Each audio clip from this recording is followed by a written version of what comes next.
Olá, quinto ano, tudo bom com vocês? Estamos começando mais uma semana e nesta semana, diferente das outras, nós temos um novo modelo de aula, né? Que são aulas síncronas, em que vocês estão estudando comigo às tardes e nós estamos fazendo todas as atividades juntos e não somente a correção. Então, caso você não tenha participado da aula de hoje, eu vou explicar para você o que a gente fez na aula para você fazer aí na sua casa, tá bom? Então, olha só, pessoal, o conteúdo trabalhado hoje tá lá no livro de português. Nós agora juntamos, estamos fazendo português e redação e literatura no mesmo dia. Então, vocês não terão mais aulas de redação e literatura na sexta-feira. Será tudo no mesmo dia, né? No caso, na segunda-feira, tá? Então, hoje nós trabalhamos lá no livro de português as páginas 110 até a página 122. A partir da página 110, a gente reviu os conceitos daquele texto que nós trabalhamos na semana passada, em redação e literatura, que era aquele texto sobre o reino de Brobdingnag, né? Aquele reino de gigantes, né? Nas aventuras de Gulliver, que vocês leram comigo na semana passada. Então, ali, a partir da página 110, nós respondemos algumas questões acerca do texto, questões de interpretação, tá? Que vocês estão vendo aqui na tela comigo. Então, caso você não tenha feito, responda aí na sua casa agora e depois confira no gabarito as respostas, tá? Então, na página 110... temos questões sobre o texto. São todas questões que você vai encontrar a resposta no texto, tá? É só ler o texto para responder aqui. Caso você não se lembre bem do conteúdo do texto, volte lá para ler o texto.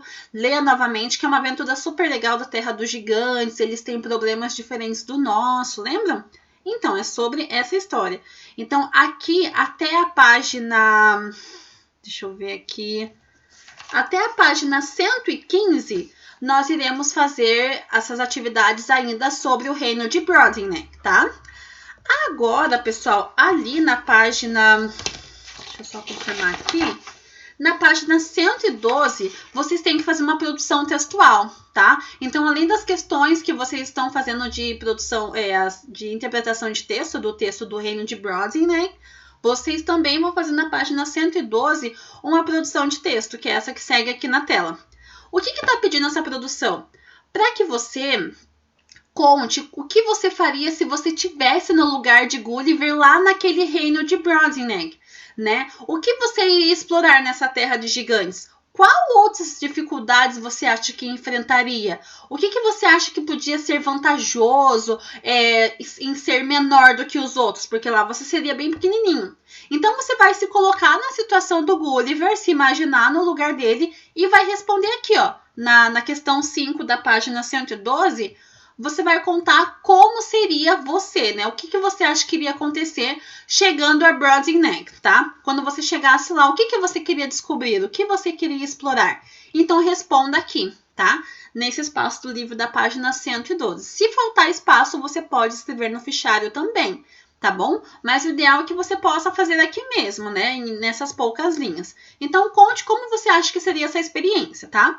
Ademais, vocês têm ali na página 113 mais algumas questões de interpretação de texto, vai indo até chegar, como eu disse, na página 115, em que a gente vai começar a trabalhar um novo texto, que, como eu disse, nós estamos hoje fazendo a matéria de português e redação e literatura. Então, por isso, o conteúdo está um pouquinho mais denso, é um pouquinho mais coisa, porque são duas matérias juntas. Vocês não terão a aula de redação e literatura na sexta-feira mais, tá bom?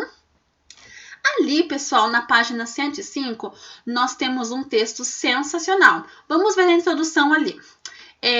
Rudyard Kipling foi um escritor da família inglesa que nasceu na Índia e viveu por lá há muito tempo. Ele chegou a viver no período da Primeira Guerra Mundial e uma de suas mais famosas histórias, a história de Mowgli, o Menino Lobo, mostra a preocupação em entender as características do homem e no que ele se diferencia dos demais animais. Pessoal, vocês já viram algum animal entrar em guerra? Vocês já viram guerra de gangues de animais? Pensa aí com você. Por que vocês acham também que os animais têm medo dos homens? Apesar de a gente não ter garras afiadas, dentes e ser muito grande, por que você acha que os animais têm medo dos homens? Reflita aí antes de ler o texto, tá? Então vamos ler aqui agora, a partir da página 115, o texto Uma Nova Família para Mowgli. Eu peço que você acompanhe a minha leitura, porque eu sei que sozinho você não vai ler, né? Eu acredito que você queira, mas talvez se desconcentre. Então, abra o livro agora e vamos ler juntos. Acompanhe a minha leitura, tá bom? Página 115. Uma nova família para Mowgli. Eram 7 horas de um fim de tarde agradavelmente quente na floresta, quando o Papai Lobo acordou do seu sono do dia, espreguiçou-se, bocejou e esticou cada uma das patas até que aquela sonolência saísse de suas costelas. A Mamãe Lobo continuava deitada com seu grande focinho cinza no meio de seus 4 filhotes ajeitados e chorosos, e enquanto isso, a lua começava a aparecer na boca da caverna onde eles viviam. Visualizaram a cena, pessoal? O Papai Lobo acordando de uma super soneca, se espreguiçando, a Mamãe Lobo cuidando daqueles bebês lobos chorões, né, manhosos, e estava começando a anoitecer. Agora que vocês já imaginaram o cenário, vamos continuar a história. Ah, disse Papai Lobo, está na hora de caçar de novo. E ele estava começando a descer o despenhadeiro quando uma sombra passou por ele e guinchou. Que a sorte lhe acompanhe, senhor da casa dos lobos, e que boa sorte e dentes afiados fique com os nobres filhotes. Que eles nunca se esqueçam do que sentem fome enquanto estiverem neste mundo. Era o chacal Tabaqui, o lambão. Os lobos da Índia desprezavam Tabaqui porque ele corria a floresta fazendo intrigas, inventando histórias e comendo restos de lixos das aldeias dos homens. Pode entrar na toca e ver. Tabaqui, não temos nenhuma comida ainda, disse Papai Lobo. Talvez não tenha comida para o lobo, mas para alguém como eu, um osso seco é uma bela refeição. Quem somos nós, os Gildorlog, os chacais, para ter o benefício de escolher o que comer? Olha só o que ele disse. Ele entrou então na caverna e logo na entrada encontrou a cabeça de um osso com um resto de carne e começou a roê-lo contente. Depois acrescentou como quem não quer nada. Shere Khan, o grande, mudou seu local de caça para esses lados da floresta. Ele me disse que nessa próxima lua vai caçar nessa área de vocês. Shere Khan era o tigre que vivia do outro lado do rio Waiganga. Ele não pode, disse o Papai Lobo nervoso. Ele não tem o direito de mudar o lugar de caça sem o devido aviso. Ele vai assustar todos os animais menores e eles são o sustento da minha família. Não é à toa que a mãe de Shere Khan o chamava de Lungri, o espaçoso, disse a Mamãe Lobo em uma voz calma e autoritária. Ele é espaçoso desde que nasceu. Sempre se dá ao luxo de só caçar o gado dos homens. Por isso os homens do vilarejo perto do rio Waiganga estão furiosos com ele. E ele ainda está vindo aqui, deixar os homens dos vilarejos da nossa região enfurecidos. Eles irão invadir a floresta à procura dele e ele terá fugido. E nós e nossos filhos teremos que abandonar nossa casa porque a floresta não estará segura para nós. Que sorte a nossa termos Shere Khan por aqui. Você quer que eu fale para ele como todos aqui veem ele com veem com bons olhos a chegada dele? Perguntou o Tabaqui. Saia daqui, rosnou o Papai Lobo. Vá embora caçar ao lado do seu novo senhor. Você já fez intrigas o suficiente para uma noite. Olha aqui o Shere Khan, o tigre. Eu vou, disse Tabaqui levantando-se, mas saibam que as mensagens já foram entregues. Esse barulho que vem dos arbustos na margem daquele pequeno córrego lá embaixo anuncia que Shere Khan já está aqui. Papai Lobo aguçou seus ouvidos e embaixo do despenhadeiro nos arbustos próximos ao córrego, de fato, havia um irritado, melodioso e seco rugido que só um tigre que deixou a sua caça escapar sabe fazer. Ô tolo, comentou em voz baixa Papai Lobo. Começar a caçar à noite com esse barulho todo. O que ele acha? Que os animais daqui são como gados dos homens que não têm para onde correr? Shhh, disse a Mamãe Lobo, prestando atenção no barulho que vinha debaixo do despenhadeiro. Não é gado, nem são os animais daqui que Shere Khan está caçando. É um homem. Um homem? Assustou-se o Papai Lobo e logo já mostrou os dentes, ficando cada vez mais irritado. Será que não há suficientes sapos e girinos naquele córrego para Shere Khan comer? Ele tem de vir atrás de um homem em nossas terras? A lei da selva, que nunca determina algo sem ter razão de ser, proíbe todos os animais de caçarem um homem, a menos que ele esteja matando os animais sem ser para alimentar sua própria tribo. O real motivo para os animais que sejam proibidos de caçar homens é que quando os homens são ameaçados, cedo ou tarde eles aparecem nas florestas em bando, montados em elefantes e matando todos os animais com armas, colocando fogo na floresta, acabando com tudo e ocupando espaço como aldeias. Claro que os animais dizem entre si que eles não caçam o homem porque ele parece muito frágil. E não é justo lutar uma briga desigual. Eles também têm medo e têm boas razões para isso, de ficarem banguelas, desdentados, porque todos os animais que caçaram o homem ficaram assim. O rugido do tigre foi ficando cada vez mais alto. Ao fim se tornou um rugido audível e poderoso. Depois veio uma espécie de assovio triste que era como se ele saísse do peito. A caça escapou, disse a mamãe lobo. Que novo barulho é esse? Papai lobo desceu um pouco do despenhadeiro e ouviu Shere Khan se afastar nervoso e bravo dos arbustos. Pouco tempo depois, os lobos ouviram um barulho bem perto da toca. Alguém se aproximava. Alguém está quase na entrada da toca. Prepare-se, mamãe lobo avisou papai lobo. Então papai lobo se preparou para atacar. Quando cheirou o ar para ver o que se aproximava, percebeu que era um homem. Um filhote de homem, ele disse tão surpreso que ficou entre pular e recuar ao mesmo tempo, o que era, de certo modo, bem engraçado de se ver. Então ele ficou sem saber o que fazer quando viu aquela mini pessoa ali. E lá, bem diante dele, saindo dos arbustos do despenhadeiro, estava um filhote de homem mal sabendo andar. Ele olhou para o papai lobo e começou a sorrir.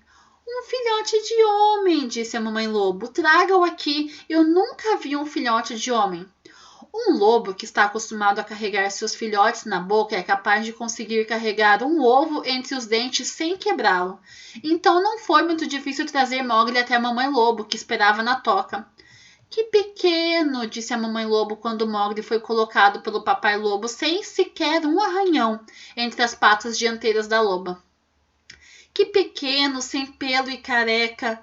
Ai, disse mamãe lobo quando o pequeno Mowgli foi em direção aos outros filhotes na barriga da loba e se colocou no meio deles para ficar quentinho. Naquele instante, mamãe lobo tomou a decisão de que cuidaria dele. Pessoal, então esse texto, ele é ali o começo do livro, né? Do livro do menino Mowgli. Então tá contando ali toda a história, como que ele apareceu na selva, como que os ursos descobriram ele. Se vocês já assistiram um filme e conhecem a história, sabem que tem muito mais por vir. Mas esse é o texto que nós vamos trabalhar agora, tá? Então aqui, pessoal, a partir da página 118, nós temos ali um pouquinho das palavras, o glossário. O que é o glossário? É as palavras que provavelmente apareceram no texto e você não sabia o que era. Então, temos a palavra aguçar, que é aumentar a capacidade dos sentidos. Por exemplo, tem um ouvido aguçado, né? Então, por quê? Porque ele escuta bem.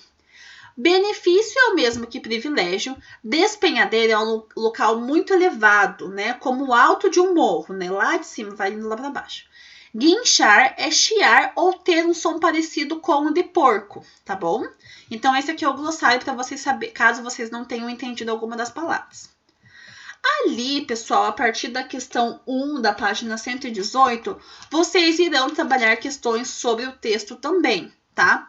Então, essas questões aqui nós fizemos são todas sobre o texto. Vai perguntar ali o nome, que animais eram, que apareceram, tá? Então, ali até a página 118, 119, 120 são todas questões do texto, tá? Que nós trabalhamos hoje na aula, tá bom? E daí, ali na página 120, mais um pouquinho, nós vamos trabalhar sobre o texto, sobre o gênero textual, tá? Então, nós temos ali um verbete na página 120, que explica o que é fábula, né? O verbete é um trechinho do dicionário que mostra ali o significado. Então, fábula é uma história curta com personagens, animais e uma lição de moral, tá? Então, isso que é o conceito de fábula. E daí ali nós temos mais umas questões agora para você interpretar junto com o gênero, tá? Então, olha lá, na história de Mowgli, o que os animais fazem que são ações próprias dos seres humanos? Então, aqui são questões que você vai associar ao texto que a gente leu e também ao seu conhecimento de mundo sobre o assunto, tá? Então, aqui você vai entender o texto, vai fazer essas questões. Aqui na B, você tem que numerar as frases de forma que cada uma delas exemplifique as alternativas que você assinalou. Então, olha só, aqui você vai usar os números das frases anterior. Então, por exemplo, aqui, ó, se comunicam com as palavras, é o 1. né? Então, você vai colocar ali na parte de baixo a numeração que tem a ver com isso, tá? Então, vejam só. Você vai usar aqui a numeração. Por exemplo, pintam, que é o 3. O 3, deixa eu ver aqui. O 3 não tem, então não vai aparecer, tá? Então, ali, ó, agem sem consideração aos outros. Olhem lá, Sherkan me disse que nessa próxima lua vai caçar na área de vocês. Aqui ele está agindo sem consideração aos outros. Então, aqui, pessoal, são frases que mostram que no texto apareceram momentos que condizem com as situações que está aqui na questão A. Momentos em que eles se comunicaram com as palavras, que eles fizeram intrigas, que eles agiram sem consideração e que eles vivem em família. Então, aqui embaixo tem tem frases do texto que mostram cada momento que isso aconteceu. E vocês vão enumerar de acordo, tá? Então, a A e a B são uma questão que elas são interligadas, tá? Então, você vai numerar de acordo. Então, aqui embaixo, quando você vê uma frase que, por exemplo, um lobo que está acostumado a carregar o filhote na boca é capaz de conseguir carregar um ovo entre os dentes sem quebrá-lo. Então, não foi muito difícil trazer o Mowgli. Então, isso significa o quê? Que eles vivem em família, né? Então, daí você vai colocar o número, tá bom? Então, essas questões são interligadas, tá? E daí, aqui na página 121... nós temos também mais um pouco de questões sobre esse outro texto que a gente leu, tá bom? E daí aqui na questão 7, pergunta sobre as leis, e daí pede para vocês retirarem de jornais coisas para colar no caderno. Não precisa, tá? Então podem ver que eu até risquei, nós também não fizemos em sala, tá? E aqui também nós temos mais questões pessoais, resposta de opinião. E a questão 11 inteira você não precisa fazer, tá bom? Então, eu risquei aqui. Você não precisa fazer a questão 11, somente a 12. A 13 também não, tá bom? Então, são essas questões. Então, aqui, pessoal, na página 122, você vai fazer só a questão 9, a 10 e a 12. Tá bom? Só a 9, a 10 e a 12, tá? A questão 11 e a 13 não precisa, tá ok? Então, foi isso que nós fizemos hoje, pessoal. Caso você não tenha conseguido comparecer à aula, assista ao vídeo, refaça as questões, que é muito importante, e tente entrar na aula síncrona, né? Na aula online, para que você possa tirar suas dúvidas e fazer junto com a gente, tá bom? Um beijo para você e até mais!